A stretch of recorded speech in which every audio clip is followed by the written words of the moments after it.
Hello everyone, welcome back to our channel English venue. आज की class में हम 2024 में इस साल DSSB ने फरवरी से और जुलाई तक जो भी एग्जाम्स में इडम्स एंड फ्रेजेस पूछे हैं, आज की क्लास में हम उनको डिस्कस करेंगे। जो भी अब चैनल से नया जुड़ा है, चैनल को सब्सक्राइब करेंगे, वीडियो को लाइक करेंगे और ज़्यादा से ज़्यादा इस वीडियो को शेयर करेंगे। तो आज की क्लास हम स्टार्ट करते हैं। आपको ये क्लास ध्यान से देखनी है। फर्स्ट क्वेश्चन क्या है? The matter of property share has always been an apple of discord. An apple of discord का क्या मतलब होता है? ये इडम का मतलब हमें बताना है between the two brothers, दो भाइयों के बीच में। तो इसके ऑप्शन क्या हैं? ऑप्शन है in perfect order, concise view, unexpected shock या कोज ऑफ ए क्यूरल।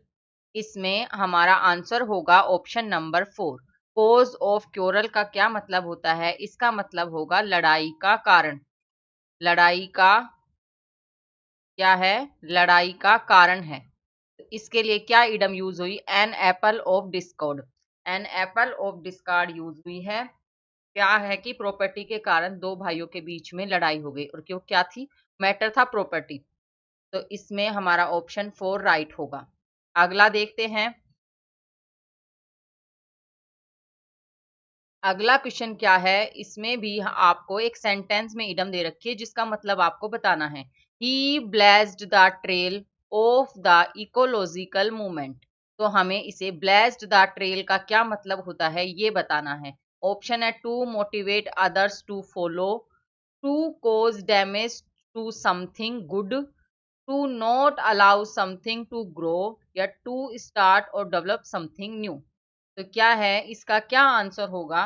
इसका आंसर होगा हमारा कि ब्लेस्ड द ट्रेल का मतलब होगा टू स्टार्ट और डेवलप समथिंग न्यू। कोई भी रास्ता निकालना, रास्ता निकालना, या फिर आप एक और चीज बोल सकते हैं नई पहल, नई पहल करना के लिए क्या आइटम लगेगी? Blazed the trail. और हमारा ऑप्शन 4 राइट होगा, टू स्टार्ट और develop something new. Option 4 right. अगला है, अगला में क्या पूछा है? They are no doubt more concerned with the loaves and fishes than the service of the society. के लिए क्या यूज होगा? लोव्स एंड फिशेस का क्या मतलब है? Family matters, nostalgic memories, tasty meal या मटेरियल्स बेनिफिट। तो क्या है? They are no doubt more concern with the loaves and fishes than service of the society. के लिए हमारा राइट होगा ऑप्शन नंबर 4, मटेरियल बेनिफिट। मतलब क्या है कि वो अपना स्वार्थी, खुद का सेल्फ बेनिफिट चाहता है।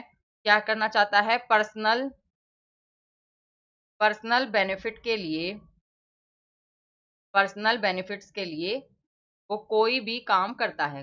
कोई भी काम करना के लिए क्या यूज होगी? Material benefit. ऑप्शन 4 राइट है।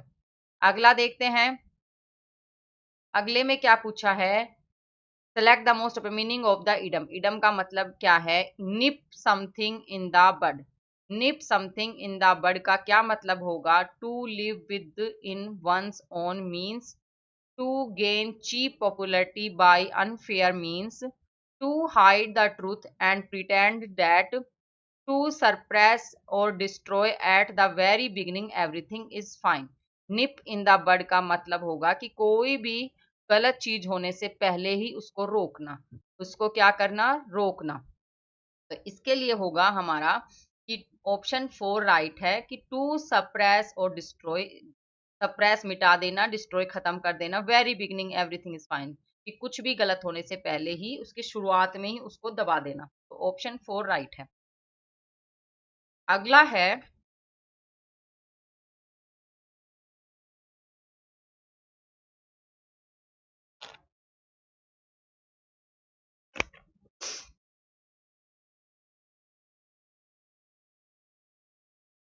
अगला देखते हैं। आप देख रहे हैं कि जिस हिसाब से ये सारे एग्जाम्स में आए हैं मैं वो ही आपको डिस्कस कर रही हूँ। इसमें क्या है? Lost in the clouds, lost in the clouds idiom का क्या मतलब होगा? ऑप्शन में criticise someone, be prejudiced, be confused या फेल टू कीप पोजीशन। तो लोस्ट इन द क्लाउड का मतलब होगा कि वो अपने ही विचारों में खोया हुआ है, कंफ्यूज है, वो कोई भी एक डिसीजन नहीं ले सकता। तो इसके लिए होगा option third right, be confuse. Be confuse इसका राइट आंसर है। नेक्स्ट है, नेक्स्ट क्या है? From the given option select most appropriate meaning of the idiom given the bracket is text below. Sentence क्या हुआ? I am still not sure if I am ready to spend that much money, can I sleep on it. इसमें क्या मतलब हुआ कि I am still not sure, मैं अभी तक भी श्योर नहीं हूं कि अगर मैं तैयार हो जाता हूं पैसे खर्च करने के लिए तो कैन आई स्लिप इट, क्या मैं इसको खर्च कर सकता हूं या फिर मैं एक और विचार लूं। तो इसका होगा can I sleep on it का मतलब क्या होगा? इसका क्या मतलब होगा? ऑप्शन है a polite way of telling someone that you would not like to see them again, to postpone या decision until the following day so that one has additional time to consider it, a lazy and lousy person who is not willing to take any decisions by themselves, falling in love with someone at first sight। इसका होगा answer option number two. To postpone मतलब postpone कर देना या फिर कोई decision अगले दिन तक, जब तक कि हमें टाइम मिल गया सोचने के लिए। तो ऑप्शन टू राइट है। नेक्स्ट है, नेक्स्ट क्या है? Arjun secretly appealed for the same Arjun secretly applied for the same job as his best friend. No one knew he was such a snake in the grass. Snake in the grass का snake in the grass का क्या मतलब हुआ कि Arjun secretly applied, उसने क्या है चुपके से अप्लाई किया सेम जॉब, उसी जॉब के लिए जो उसका बेस्ट फ्रेंड भी कर रहा है। तो कोई भी नहीं जानता, no one knew he was सच है कि कोई नहीं जानता कि वो सच में क्या है, स्नेक इन द ग्रास, घास में स्नेक। इसका क्या मतलब हुआ? Being patient and waiting for the right opportunity. ये तो इसका आंसर ही नहीं होगा। ए ट्रेचर्स person not knowing the outcome of your action used when referring to a tall and slim man। तो इसका आंसर है option number to, A ट्रेचर्स person. मतलब इसके लिए क्या होगा कि वो क्या है, एक स्वार्थी, एक विश्वासघाती, चीटर। क्या है? एक विश्वासघाती व्यक्ति है, व्यक्ति है कि वो अपने फ्रेंड को भी नहीं बता रहा कि वो उसी जॉब के लिए वो भी अप्लाई कर रहा है। तो ऑप्शन इसका टू राइट है। नेक्स्ट है, अगला क्या है? अगले में पूछा है he let the cat out of the bag about his surprise party. तो इसका क्या होगा? Let the cat out of the bag, इसका मतलब क्या होगा? Lost opportunity, revealed the secret, feed the animal या मेड ए मिस्टेक। इसका राइट है option number two, revealed the secret. मतलब कि क्या करना? राज, कोई भी राज, कोई भी बात उजागर कर देना, राज उजागर कर देना। तो क्या होगा? Revealed the secret. Let the cat out of the bag का मतलब है option number two, revealed the secret. और ये आपका कौन से में आया है? स्टेटिकल असिस्टेंट 6 फरवरी 16 फरवरी 2024। अगला देखते हैं, अगला क्या है? When facing challenges it is essential to keep one's nose to the grindstone to achieve success. क्या है कि जब आप चैलेंजेस, चुनौतियां फेस कर रहे हैं तो इट इज एसेंशियल, ये जरूरी है, मेन है कि keep one's nose to the grindstone, कि अपना अपनी नाक क्या करना, एक सीध में रखना, टू अचीव सक्सेस मतलब फोकस रखना किसके लिए? सफलता पाने के लिए। तो इसका क्या मतलब हुआ? Take a break and relax, कि ब्रेक ले लेना और आराम करना। Stay focused and work hard, avoid difficult task, delegate responsibilities to others. तो इसका होगा option two, stay focused and क्या करना? फोकस रहना, एंड वर्क हार्ड और मेहनत करना। ऑप्शन टू राइट होगा। नेक्स्ट है, नेक्स्ट क्या है? She bit off more than she could chew when she agreed to lead 3 projects. कि उसने क्या किया कि जब वो सहमत हो गई 3 प्रोजेक्ट्स के लिए, तो उसने क्या कर दिया, bit off more than she could चू, कि क्या है, उससे ज्यादा उसने बाइट ले लिया जितना कि वो चबा सकती थी, उससे ज्यादा उसने बाइट लिया। तो इसका क्या मतलब हुआ, एग्रीड समवन, किसी से सहमत होना, took on too much work, या फिर hurt her teeth, ate too much food. आपको मैं बताऊं इडम क्या होते हैं, इडम और फ्रेजेस होते हैं, इडम्स और फ्रेजेस क्या होते हैं, कभी भी इनका मतलब सेम नहीं होगा। जो वर्ड दे रखा है उसका हिंदी अनुवाद इडम का मतलब नहीं होता। तो इसमें क्या है, एट टू मच फूड, ये तो इसका बिल्कुल नहीं होगा। हर्ट हर टीथ, क्या अपने दांतों को दुख देना, तो ये भी इसका मतलब नहीं होगा, सीधा साधा इडम का मतलब नहीं होता।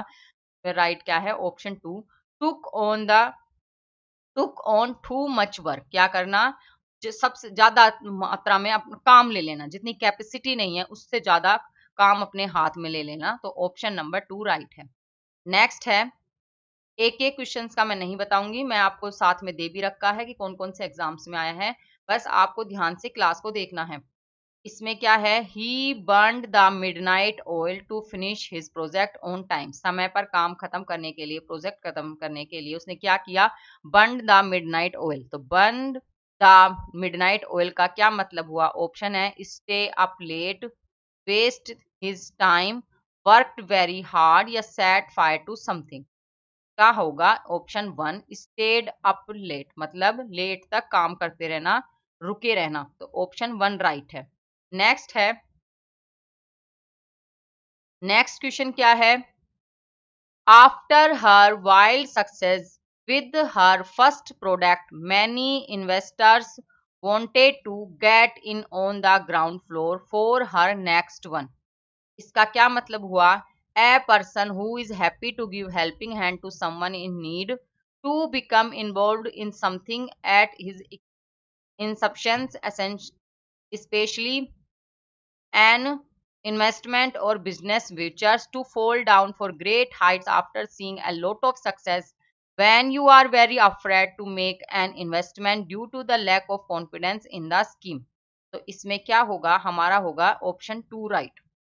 क्या होगा, ऑप्शन टू राइट होगा, to become involved in something at its inception, especially an investment and business view. का मतलब होगा कि किसी भी नए विचार या योजना को स्टार्ट करने के लिए, कोई भी विचार, थॉट या अवसर, क्या करना, उसके लिए स्टार्टिंग में ही शामिल हो जाना, स्टार्टिंग में get in on the ground, के ग्राउंड से ही वो चल पड़ना, स्टार्ट हो जाना कोई भी नया प्रोजेक्ट शुरू करने से पहले। तो ऑप्शन टू राइट है। नेक्स्ट है, नेक्स्ट क्या है, the school pulled the rug out from under the city soccer league when they ask them to pay for using their field. School ने क्या किया, अपना पुल द रग मतलब खींच लेना, द सिटी सोकर लीग, उस लीग में जहाँ क्या होते मैचेस हो रहे थे, गेम्स हो रहे थे, जब उन्होंने पूछा कि पे फॉर द, उस फील्ड के लिए, जगह के लिए आपको पे करना पड़ेगा। तो इसका क्या होगा, to have a clear mind about your opinions and decisions, ये तो रग कर रहा है, पुल्ड कर रहा है, खींच रहा है, तो पॉजिटिव तो होगा ही नहीं। Giving away something that means a lot of you, ज्यादा दे देना जितना उसका मीनिंग हो, कि ज्यादा से ज्यादा, ये भी इसका मतलब नहीं हुआ। To suddenly take away an important support from someone, take away का मतलब क्या होता है, खींच लेना, ले जाना। तो इसमें क्या होगा, ऑप्शन थर्ड राइट होगा, टू सडनली, अचानक से टेक अवे करना एंड इम्पोर्टेंट सपोर्ट फ्रॉम समन, किसी पर आप सपोर्ट कर रहे हैं और अचानक से आप उसको ले लेंगे वापस, तो इसका होगा ऑप्शन थर्ड राइट। फोर में क्या है, given a new opportunity, new opportunity देना, तो ये इसका मतलब नहीं होता, तो इसका राइट है option third. Pulled the rug out from under का मतलब हुआ to suddenly take away an important support from someone. Next है, she prepared herself for hard work as her exams were near, उसने क्या किया, तैयारी करी खुद की, हार्ड वर्क किया, as her exams were near, जैसे ही उसके एग्जाम्स पास आ रहे थे। तो इसका क्या होगा, इडम। ये आपका मीनिंग्स है, अब आपको इसके लिए कोई इडम बतानी है। Hit the books, roll up one sleeves, drag one feet, या ब्रेक टू स्क्वायर वन। का होगा ऑप्शन कौन सा राइट, इसका राइट होगा option two, roll up one sleeves. Roll up one sleeves का मतलब होगा get ready, get ready to work hard, get ready to work hard, या फिर to prepare for serious effort. तो ऑप्शन 2 राइट है। Next है, अगला क्या है, the team stopped working since they had been working for 6 hours continuously, कि वो क्या कर रहे थे, 6 घंटे से लगातार काम कर रहे थे, अब उन्होंने क्या कर दिया, टीम ने स्टॉप कर दिया काम को। तो इसके लिए कौन सी इडम यूज होगी, flip the bird, call it a day, cracked someone up, या डाउन टू द वायर। तो इसका है option 2, cold it a day. Cold it a day का मतलब होता है छुट्टी ले लेना, छुट्टी ले लेना, ब्रेक ले लेना। तो इसका ऑप्शन 2 राइट है। अगला है,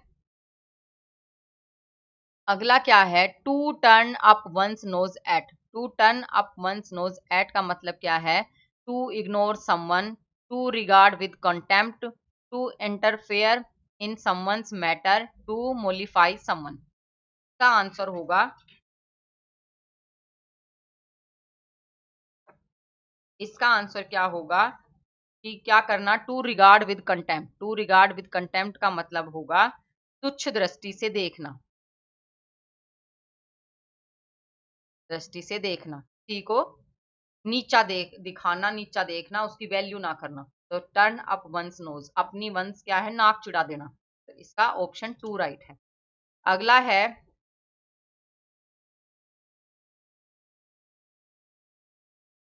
अगला क्या है, our new neighbour seizes every occasion to start a quarrel. Quarrel का मतलब क्या होता है, लड़ाई। तो हमारे जो नेबर हैं, पड़ोसी, क्या करना, हमेशा हर ओकेजन में वो क्या हो जाते हैं, स्टार्ट हो जाते हैं लड़ाई के लिए। तो आपको इसके लिए इडम बतानी है, a bolt from the blue, waiting in the wings, pick a fight, या a new lease of life.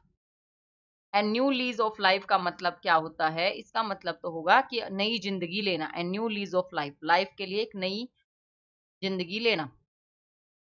तो इसमें हमारा राइट है option 3, pick a fight. Pick a fight मतलब लड़ाई के लिए तैयार रहना, actively look for a provoke an argument of conflict.